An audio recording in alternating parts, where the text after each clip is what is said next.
Mchezo umemalizika, umepoteza mabao 2-0. Unaweza ukauzungumziaje kwanza mchezo?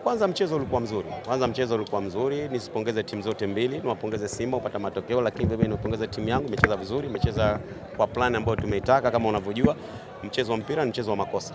Makosa ya mtu mmoja mmoja ameweza kutuharimu, na hususan tumefanya kosa eneo la hatari ambalo wenzetu wamelitumia, lakini yote na yote mimi niseme sio mbaya. Hii ni mechi ya kikubwa, kwa hivyo tumeamuliwa, tumecheza na watu wakubwa, wameamua kikubwa. Kipindi cha kwanza mmeruhusu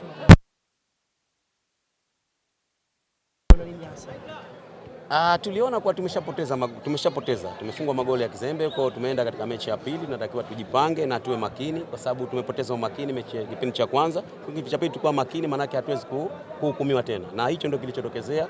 Kwa wachezaji wameenda kucheza kwa plani ambayo tumezidi kuwasisitiza kafanyeni hicho kitu, na wameweza, kwa sababu tungeweza kuzembea tena, nadhani tungefungwa magoli mengi, lakini kiukweli na sisi tumepata nafasi at least japo moja mbili tumeshindwa kuzitumia. Nadhani tungezitumia mchezo ungekuwa wa aina nyingine.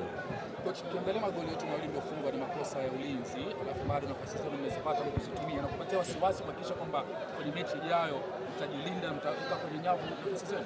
Hatuna wasiwasi na hilo. Mimi nasema kwa sasa hivi tunasema KMC inaendelea kubadilika siku hadi siku. Kwa hivyo leo wamefanya makosa, kwa tunachotakiwa tena tusichoke, kwa sababu hii ni kazi kubwa ambayo kazi ya mpira manake ni kufundisha makosa ambayo tumeona. Kwa hiyo sisi tunaenda kuona makosa ya leo tuyatengeneze, hii asirejee tena mechi ijayo, na imani watakaa sawa, na hata pamoja na kuwa tumepata nafasi hatukuweza kuzitumia, bila shaka walinzi wameona na striker wameona nini tunahitaji kwa sasa. Kwa hiyo nadhani kila mmoja atakwenda kujiuliza, ili tuingie kwa uwanja wa mazoezi tuendelee kuwafundisha zaidi, watakaa sawa kwenye makosa yao, watarekebisha. Kipindi cha pili mmeonekana kwa contain Simba, ni kwamba kipindi cha pili mlikuwa bora zaidi katika yale maeneo ambayo mlifanya vibaya kipindi cha kwanza?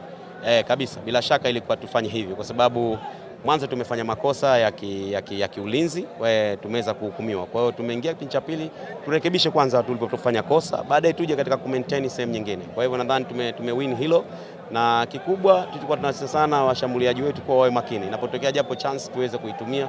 Tumepata chance japo alao ile, nadhani ingekuwa kaitumia vizuri mchezo, nadhani tungekuwa zaidi, ungezidi ladha kuwa nzuri zaidi. Kocha inaonekana sauti tunabadilika, hatuko nafasi nzuri kweli, lakini tunasema tunabadilika, kwa sababu kwa sasa hivi nadhani makosa yalikuwa mengi katika ya ulinzi, lakini sasa tumeweza kurekebisha. Kila siku zikienda walinzi wanabadilika pamoja na moja, kwa sasa tumekosea leo kuwa tumefungwa makosa ya mtu mmoja, sio kusema kuwa tumezidiwa kitimu.